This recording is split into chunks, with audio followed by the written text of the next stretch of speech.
Fascism that occurred in Italy, Spain, Germany, and Japan was predominantly the result of World War I, and the countries of that conflict who felt they hadn't gotten a fair deal. With America, we do have a declining empire, but no dramatic losses yet.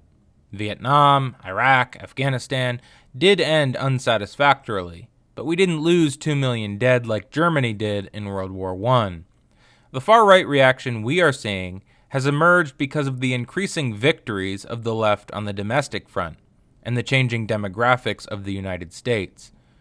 Germany was a far more homogeneous place, and the minorities that did exist there didn't have nearly as many rights as minorities in the United States do.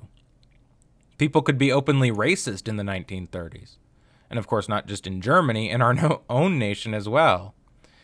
There has been a dramatic decrease in the number of religious people in our country.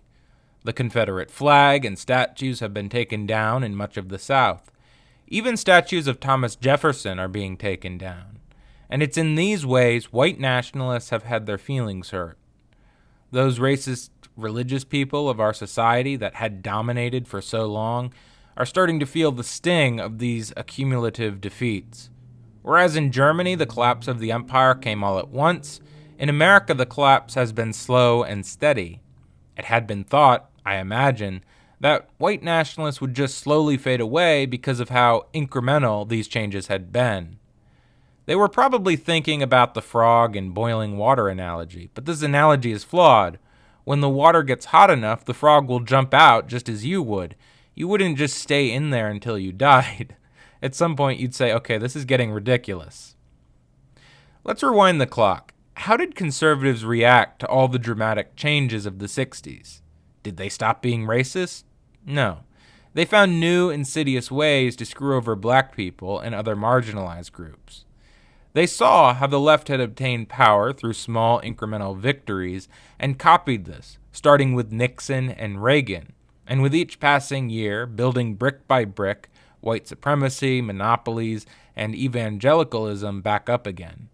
And with the election of Trump, leftists are experiencing a similar feeling conservatives had at the end of the 60s. Now, leftists haven't been totally complacent. We built up somewhat on the victories of the 60s. As I said, we have far less religious people. We elected a black president, and we took down Confederate statues in the South. Now, these were very superficial changes, but enough to galvanize the conservatives in this country. And we had very tepid and moderate Democrats to stand against this rising fascist tide. Germany was able to rise to power because people sympathized with Germany after they received an admittedly raw deal after World War I. There are no Southern sympathizers, but there is this feeling of kinship white Northerners have with white Southerners that Britain didn't have with Germany. It's in this sense that we are all Americans that will allow for the South, as they would put it, to rise again in the form of a fascist state. So Germany rose because people pitied it, and the South will rise because people don't want to speak too harshly about people they consider their fellow Americans. Nonetheless, the effect will be the same. In short, you could say that American fascism has been slow and incremental because the changes that brought it about were small and incremental. Leftists made the mistake in thinking that because they made small, innocuous pushes, therefore there wouldn't be any pushback at all. Now, it is true the pendulum will only swing insofar as you push it, but it will swing back eventually. The results in Germany were dramatic and fast because of a dramatic and fast event like World War I. Hitler gained power within 10 years. It took Mussolini even less time. We didn't lose 2 million dead in a lost war, but we did lose 33,000 in Korea. That ended in a stalemate. 47,000 in Vietnam, which was a lost war. 3,000 in Iraq, which ended in a failed state, and the revelation that the government lied to us. We lost 2,000 in Afghanistan, where almost immediately after we left, the Taliban took over. All of this adds up. And let's not forget the domestic front either. Obviously, as I already went over, the demographic changes that Germany didn't have to deal with, we are experiencing, as well as the increasing rights of minorities. But of course, I'm neglecting 9/11. Germany had to deal with the occupation of the Ruhr, which resulted in 130 dead. 9/11 resulted in 3,000 dead.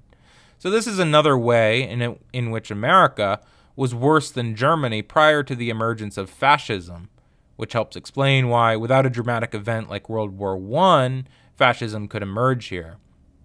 Both of our economies were bad, so that's a wash. Point being, German fascism emerged because of a single dramatic event, whereas in America, fascism has come about quietly. It'll be interesting to determine what historians name as the straw that broke the camel's back. I suspect it will be Donald Trump.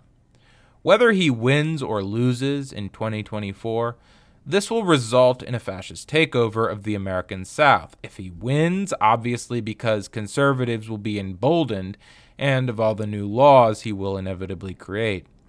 But if he loses, conservatives in this country will be even more desperate than they already are, and they will become more entrenched. And the more conservatives lose, the more leftists will let them win in the future. The reason Reagan won wasn't just because conservatives were desperate, but because leftists had won so much, they figured, what's it matter if we throw conservatives a bone? And if we keep winning, this attitude will reemerge. I think it's inevitable because fighting is hard. Constantly arguing and pressing for change is hard.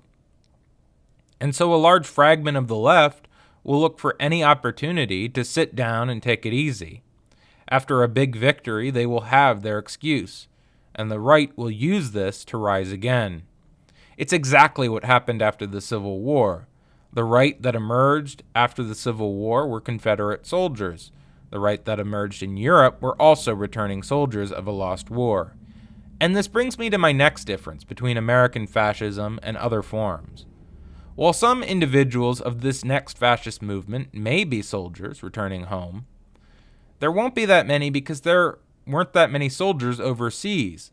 One of the left's big victories was the end of the draft, which means for our present conversation that the right in this country won't succeed in the same way similar movements have.